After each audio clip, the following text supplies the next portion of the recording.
New York City's always been a place for heroes, hellions, and other colorful characters. Sometimes the lines between hero and hellion can be often blurry. Some people's heroes are other people's hellions, and vice versa. One thing we can agree on, no matter what your perspective, is that these characters have left an indelible mark on New York City's history. Now, one neighborhood that gave way to so many colorful characters was the old 4th Ward, today known as the South Street Seaport. During the 19th century, this would become the first major commercial port here in New York City.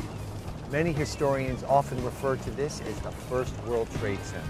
When you combine ships, sailors, merchants, and money, often you have a breeding ground for saloons, brothels, gambling, gangs, and a lot of shady characters.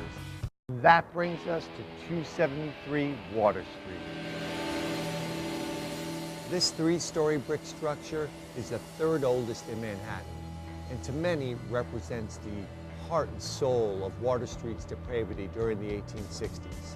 But to others, it was a place to blow off steam, forget your troubles, and maybe walk away with a few extra bucks in your pocket.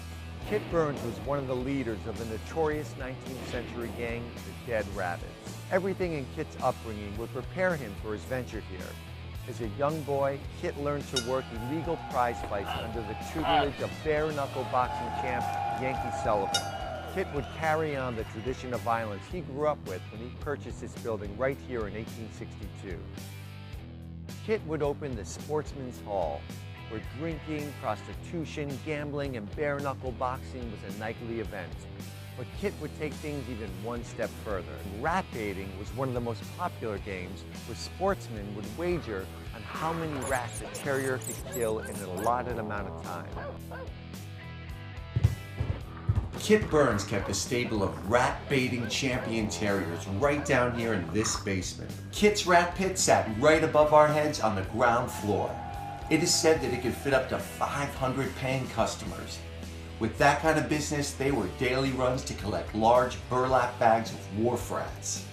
You ever try catching a rat before?